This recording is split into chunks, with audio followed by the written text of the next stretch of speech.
These are the tapes of trepidation.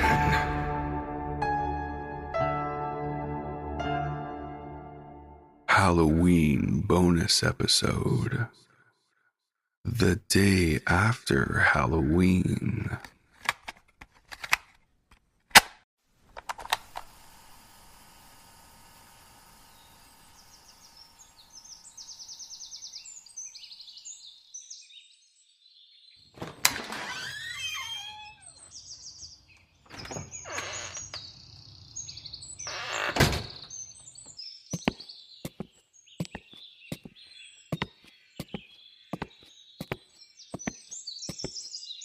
Do you know what today is?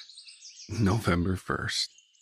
My favorite day of the year is the day after Halloween. All the little kiddies got their fill of candy and are likely waking up with sore bellies. Moms and dads everywhere are chugging coffee, just trying to get excited about the day after being up way too late with sugar-high children. And teenagers everywhere are waking up next to toilet bowls with crusty puke around their mouths after a full night of alcohol-fueled shenanigans. What a gorgeous day we have too. Unseasonably bright and sunny. The perfect weather for what is always the busiest day of the year for me. You see, I'm a private residential cleaner. This means I spend most of my time cleaning houses, power washing siding and decks, raking leaves, taking out garbage, and other odd cleaning jobs my clients need me to take care of. I find the whole process very rewarding. After all, I'm helping people.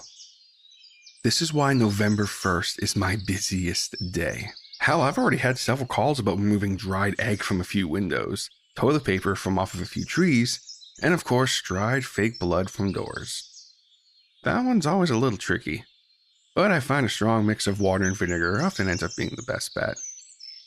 However, most of the time, I just have to scrape it off.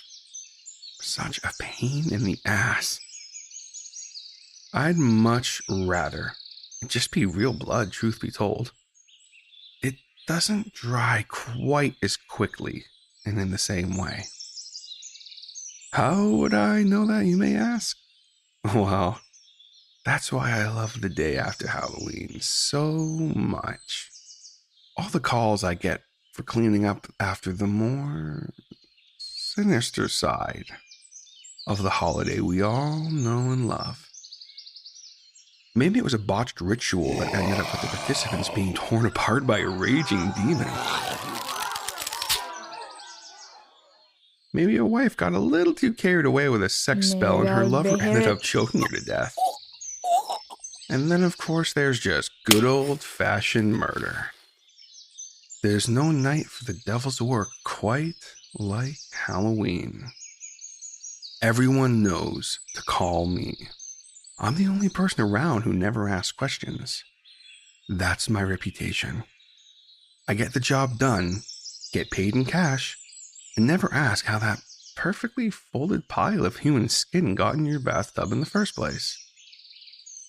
It's no business of mine. My clients appreciate their privacy, just like I do. It's a win-win, really. Sure, the rest of the year is rather dull, aside from the occasional call about a possessed demon child gunning his whole family and himself. But I like it that way. Gives me time to focus on my work and plan my own Halloween fun. There's nothing I love more than taking the whole year to plan out all the mischief I get up to on Halloween. This year, for example, I kept things rather small and visited a client who decided not to pay me. I waited until he drank himself into a stupor and passed out on the couch.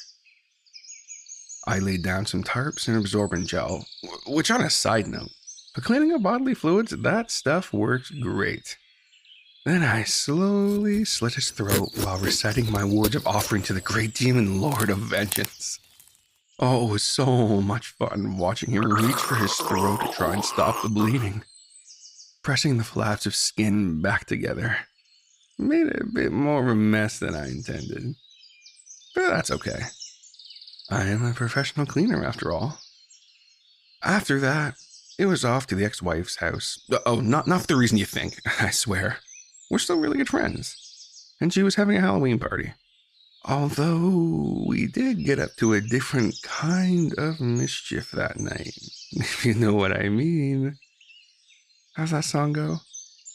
Reunited and it feels so good. Even if it was just for one night, that woman still makes me crazy. I'm so glad her now ex-boyfriend ended up being a scumbag, and that she asked me to help her take care of him, and then clean up the mess. Oh, and what a fucking mess it was. Anyway, I've been rambling and I better get on the road. Lots to do today, as you can imagine.